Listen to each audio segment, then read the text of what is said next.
Welcome everybody to the channel. We're talking about the Nikon Zfc. This is going to be my in-depth review for it, pertaining mostly to wildlife and landscape. Obviously you can use this for a ton of other things, and my personal main use for it is going to be shooting B-roll like this for video reviews or just in the kayak, just general stuff like that, so I can actually hold the Zfc and do what I want to do with it and not have to rely on junky GoPro video quality. It's literally December 22nd and there's a heron here still, so that's unexpected, but there is a little bit of ice on top of the water. But first things first, let's talk about the Zfc in general before we get out here and start shooting. And my main use, as I mentioned, for the Zfc is just going to be B-roll, just basic video like this. And also it is like my family video camera, photo camera go-to. So anytime we go on vacations, trips, anything with the kid, I'm gonna bring this with me.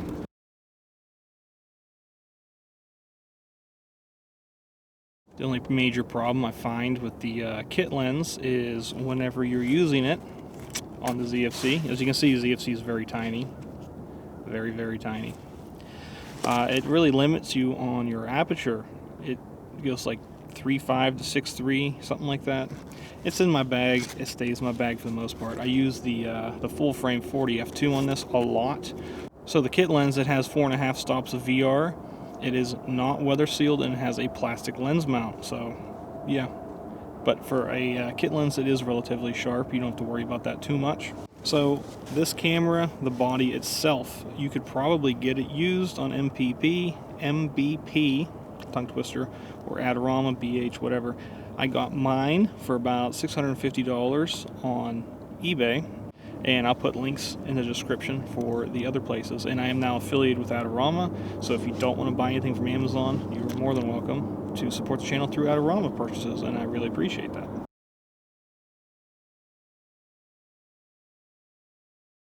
So, notable negatives for the camera that are acceptable for the price range. This camera doesn't have IBIS, it is not weather sealed. It has one SD card slot, it's UH1 speed, so it's going to limit your buffers just like a Z50.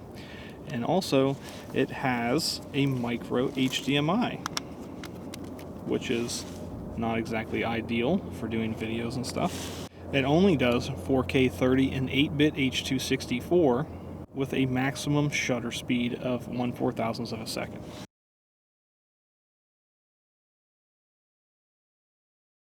So let's go on to the odd quirks of the camera. So whenever you're, using this forward facing, because it has this really cool articulating screen, which I really hope that all Z cameras going forward will start having. When you have it facing forward like this, works nice. But then all of the jacks are right here. So if you have cables and stuff plugged into your computer or into your camera, it's going to cover half the screen. You can still see what you're doing, but it's certainly not ideal. And if you want to use touch focus on here or anything like that, then the cables might get in your way of where you want to touch and focus. So, another odd thing that I find interesting on this that I don't completely understand is on top there's this little f-stop window. I guess it's supposed to simulate how the old cameras, you could look down and see the f-stop on your lens through a little window. But I mean, I don't know, could have saved a couple bucks and got rid of this tiny little window right here. I just don't personally understand it. This is on my chest, rubbing around on my shirt, hoodie, jacket, whatever. The rubber circular eye cup. It's a nice eye cup. It's a nice EVF. It's the same EVF as like Z6, Z7. And same resolution, I believe, as the Z9. Just obviously not the refresh rate. So this thing collects lint like you wouldn't believe. Like, I cleaned it. I honestly cleaned it. It probably won't focus on it. It's focusing on my eyes. I cleaned that. I swear I did. It's been 10 minutes and it's already got lint all over inside there. It's like a little Pac-Man. Wop, wop, wop, going through there, just eating all the lint up for sure. Something that's kind of crappy is it's very particular about what batteries you use. And the battery compartment is on the bottom. Right there. Has a little yellow thing to eject the battery. It only likes Nikon batteries. If you try using a Wasabi or third-party battery, not a fan, doesn't like it. And obviously, there is no rubber gasket down here to protect your box.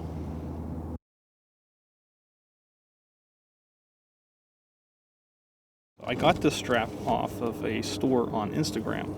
Super cool strap. I've had it for about 2 months. Zero wear on it.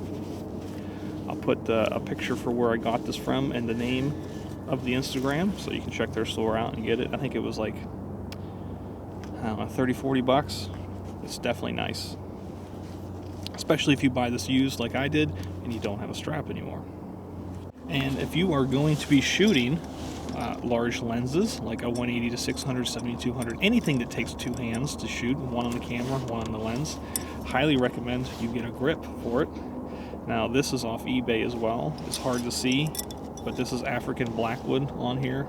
It's very, very dark. It's handmade. Someone makes it, sells it on eBay, so support the little guy. And I'll put a link on in the video for this and in the description if you want to get this off eBay. It comes in 3 different colors. It took about a month and a half to get here. I think it was China or Japan, but it's homemade, so some guy really put a lot of effort into this, and I appreciate it. So whenever you put it on, it has a little bit of like rubber-ish felt padding on the bottom so it doesn't scratch up your camera. It's got an Arca plate built in, a little thumb screw, and a locker so it grips in.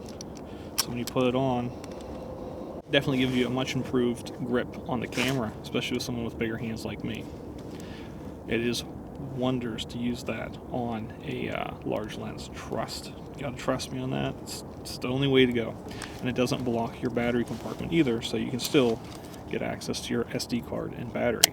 And since we have the grip on there, I just want to point out, this is made to look like a retro camera. It's got retro dials on top. It's supposed to have the ergonomics of holding a cinder block in your hand.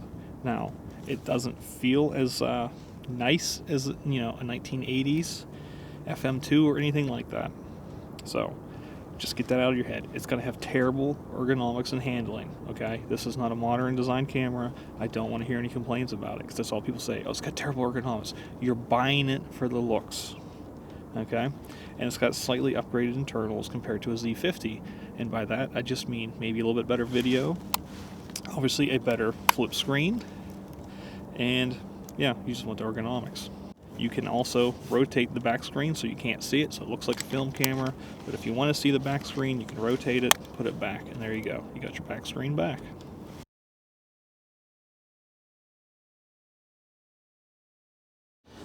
So, design cons, okay?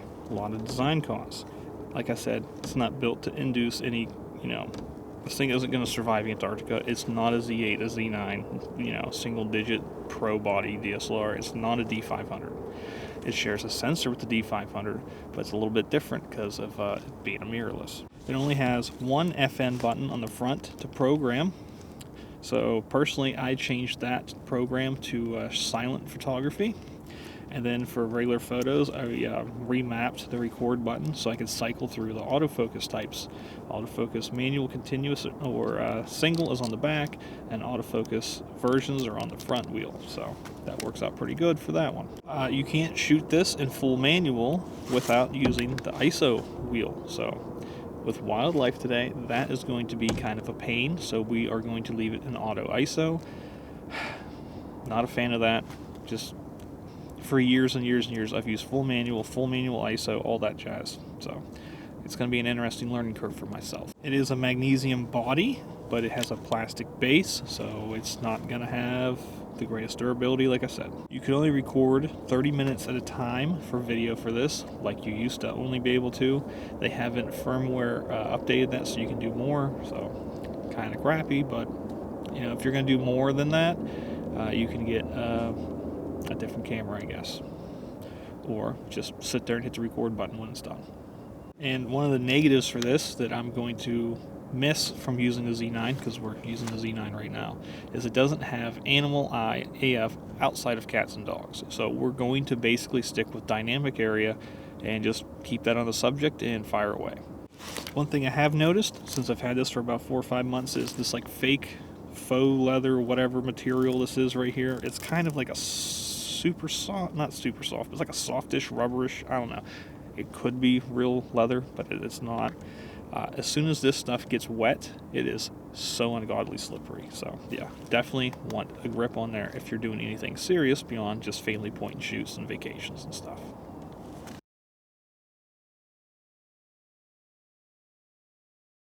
So, major pros. That's the good stuff. So this can do focus shift shooting for macro or landscape. So it will automatically adjust the focus point up to, like, I don't know, I don't remember, like 100 photos it'll take by itself in a row, and you can stack those in Photoshop. And it works really good. I did it on the Z7 too, the Z9. I haven't done this. I no longer have a macro lens for right now. So hopefully in the future I'll get a 105 MCZ and we'll try that out. But it's the same thing for landscapes, and it works really well. You can charge this camera over USB-C. The Z50 does not have a USB-C. It has a macro or micro B USB. I don't know, whatever. It's the tiniest thing left over from like cell phones from 15 years ago that the Z50 uses to charge. It's a proprietary cable. In 2023, it's basically proprietary cable because nothing else uses that cable. But they have updated this to USB-C, so that's super awesome. And you can charge the battery internally, or you can run the camera off wall power using basically a phone charger, as long as it's USB-C.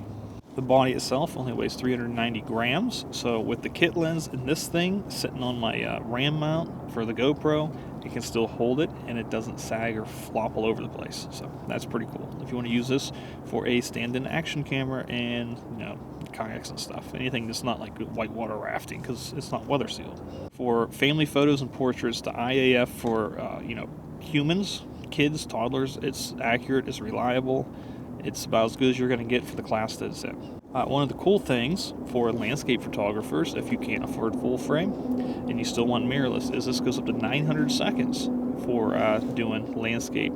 You know, if you have an 18 stop ND filter on there, you can still do like a 5, 10, 15 minute exposure internally without an intervalometer, which is super cool. Saves you a lot of money on that because those are like $40 to $60 just for those. Menu system.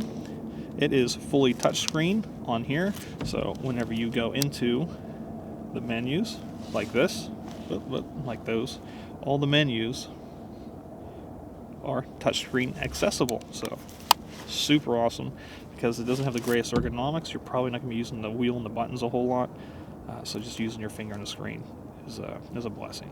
One of my favorite personal things is, I don't know if you'll be able to see too well, but on top right here, there is a switch to switch between photo and video. Super quick, and yeah, it's lightning fast switching between. You don't have to wait for any new menus to load or anything like that. My personal suggestion is once you're out like this and you know you're going to be switching between photo and video, just make sure you set up your exposures for both and then set it out. You don't want to be messing with setting it up when something's happening in front of you. And if you wished, I don't, because I have a monitor, a Shinobi monitor, Atomos Shinobi, and I also have a ZFC with the screen that flips around, but it is capable of being used with the SnapBridge app, so you can control this with your phone, which I guess some people do. Personally, I can't stand it. The app is just not reliable. It does not have a GPS in it, so if you want to link GPS coordinates to whatever pictures you're taking, you need to link that through GPS on the SnapBridge app. So you can also use this with adapted lenses. Since this does not have VR, you don't really have to program the f-stop of the adapted lens, so it's not a huge deal to do. But if you want to do it, it's definitely doable, and it works really good. I have a personally, I don't remember the name of the adapter. I think it was off Amazon. I'll put a picture of it up on the screen so you can see what it is. Link down below, of course. But yeah, it works really good with my Canon FD full-frame lenses, and I get really nice pictures out of it, to be honest. So, yeah, you can adapt pretty much anything to this.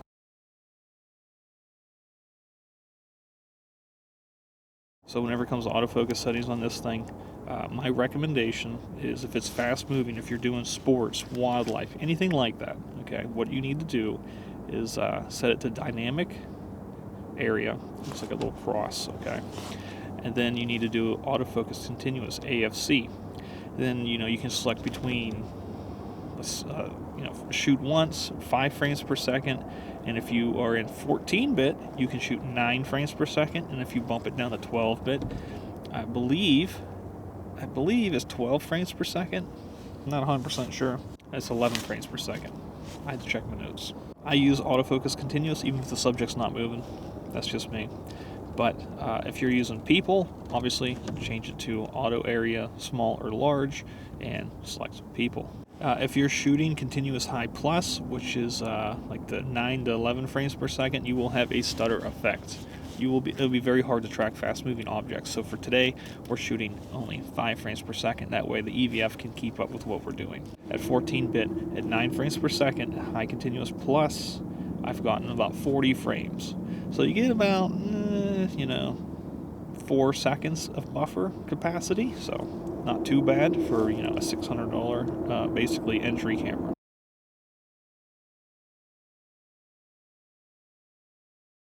Ain't too bad. You get 4K 30 all the way down to 4K 24.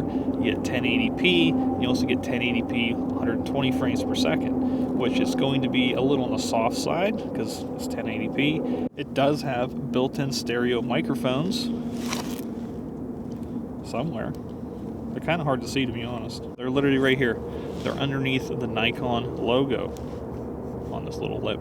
This shoots 4K 30 from the full sensor, so that means this is subsampled 4K from 6K internally, but like I said, it's only 8-bit 264 420, something like that. Yeah, 420. So it's not going to blow your pants off, but it's definitely going to be sharper 4K than other cameras have given you before. Now this does have electronic shutter, as I mentioned, so whenever you're shooting wildlife, I would suggest only use the mechanical shutter. But if you want to be silent, that's definitely an option. And if you're using, the 180 to 600, you put it on a crop body. You can see how goofy tiny that looks. You're going to get the equivalent of like 270 to 900, which is pretty freaking sweet. So we're gonna motor around here, see what we can find with it, and whenever I post the pictures, I'll put the little, the stats of the exposure below. A couple times I might show before and after using DxO Pure Raw 3 or Lightroom's denoise ability, but for the most part, we're gonna try and keep it pretty static, and then we're gonna have some video examples as well. So that's enough chatting. Let's go see if we can find some ducks and waterfowl. So let's go.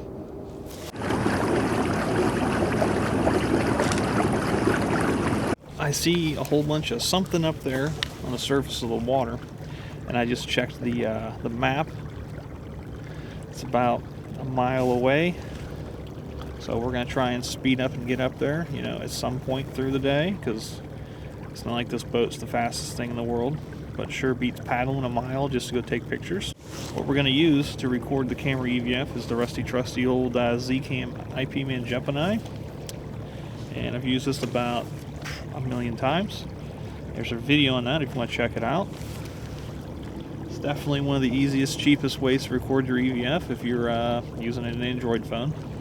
So one thing that I did forget to mention on the ZFC is if when you're in auto area, okay, and you press the OK button, you can map this to something else. But if you press the OK button, it'll bring up a little tracking box. It's about that big on the screen, give or take. And you can use that to lock on to basically anything, as long as it has good contrast. But you have to fill the frame with that subject. If it's far away, that thing will just go wherever it wants. It has no interest in staying where it needs to stay, unless you pretty much fill the frame. So that's something to keep in mind that I completely forgot to mention. But also, another thing I forgot to mention is whenever you are in silent mode and you're shooting electronic shutter, even if you're not shooting a very high frame rate, the electronic shutter will lag behind your subject. So if it's a moving subject, I strongly suggest using mechanical shutter, not electronic, because it will not be easy to keep up or track what you're trying to photograph. So yeah, words of wisdom right there.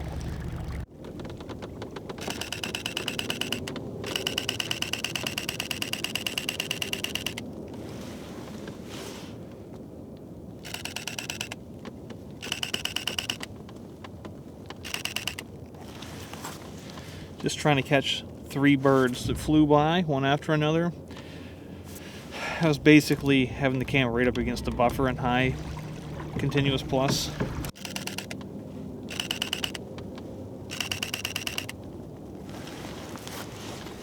Certainly not the best camera for wildlife, but it's basically identical to trying to use a like a Z6 or Z7, honestly. It's got the same autofocus in it, same speed processor. So, I mean, that's pretty much what you expect, to be honest. One thing that those cameras can do, can do better is a full manual ISO and everything. And obviously, full frame for your ISO control. So we made it out about a mile and a half from the launch, out to the middle of the lake. Basically by just off the point from where the beach is. And it's getting a little chilly. It's currently 36 degrees. Today is going to be a high of 41. So, a little chilly out in the middle of the lake here. And we're just going to do a little paddling instead of using the motor just so I can warm up. Plus it gives me something to do because we ain't seeing a whole lot besides stupid seagulls.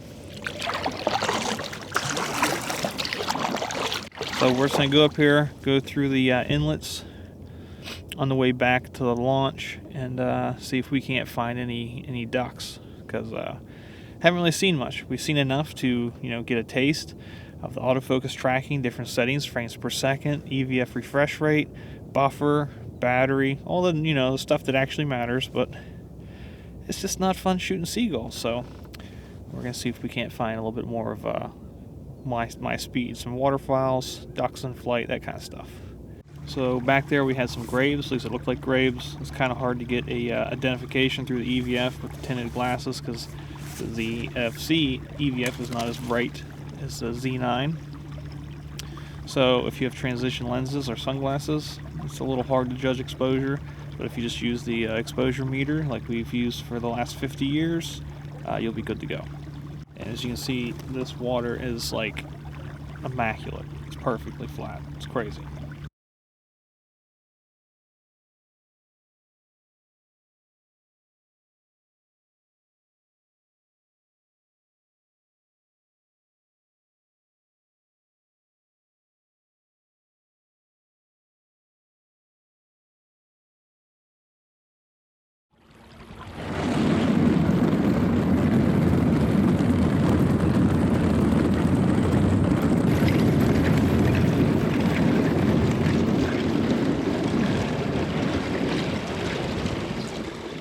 So it's looked like we're getting about 500 photos on a battery on the Zfc.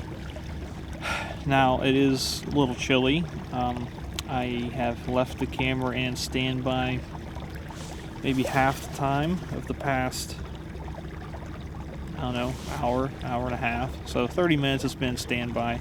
The startup time is not exactly blazingly fast. So I suggest you leave the camera on, leave it in standby, and then as you pick the camera up to take your photo, bump the autofocus so it takes it out of standby and starts the camera up. Because if you don't do that, you're going to be waiting, I don't know, a second and a half for the camera to get going, show the EVF, all that good stuff. So yeah, definitely make that to be a muscle memory thing. So then as soon as you pick it up, bump the autofocus, bring it to your eye, and then you'll be ready to go. On our way back to the launch here, I kind of toggled the camera on and off a lot there at the end. I pretty much milked the battery for as much as I could. Ended up with 700 photos on a battery until it started blinking red, saying it was going to die. So honestly, for being close to freezing out here, getting 700 photos on that tiny little, what was it, ENEL14, there is literally nowhere to control this camera with gloves on. If you're trying to press the record button to change between autofocus types, you're probably going to hit everything else with gloves on. So it's a camera that requires high dexterity to really use efficiently, so not an easy cold weather camera. I would probably suggest people to go to a Z50 if they're shooting wildlife on crop for a Nikon, since really that's only options we got right now. ZFC, Z50, and Z30. The Z30 doesn't even have a viewfinder, so that's automatically out. So hopefully in 2024, Nikon will come out with a crop camera and update or replace these two, which would be awesome, because the tech in these is coming up on like 4 years old. It's really nothing to write home about. But for used prices, they're excellent starter cameras for learning wildlife or just photography in general. And just a little self promo put out there. If you want to support the channel, I have hoodies. Can't really see it too well because it's cold out here. T-shirts, whatever. It's on Bonfire. Link in the description for that. If you don't want to support the channel through purchasing clothing, I have stickers through Redbubble. Link down there. Link for all this stuff. There's also my Adorama Amazon affiliate links down there. You can use those, support channel that way, which really doesn't cost you any money. You just buy things, and I get like an ad service revenue from it. And of course, watching the videos, which I extremely appreciate. And please hit that subscribe button if you have found this video interesting or entertaining. And hopefully it showed you that this older cameras can still punch above their weight whenever it comes to price and performance for wildlife photography. I do have membership open now to the channel. It's $2 a month. And at the end of the videos, I always have them scroll up for the current or new members. And yeah, you get to see behind the scenes posts on the community tab, and maybe some Q&A and some other stuff. And you get a little icon next to your name. And if there's anything that I missed about the camera, or really any questions in general you are interested in asking, please drop them down below in the comments, and I will absolutely get to you as soon as possible. Members get first dibs on responses as well. So until next time, happy shooting out there. I'll see ya. Good luck. Hopefully you have better weather than me instead of this gray, boring crap. And, you actually see some waterfowl or wildlife. I'll see you out there.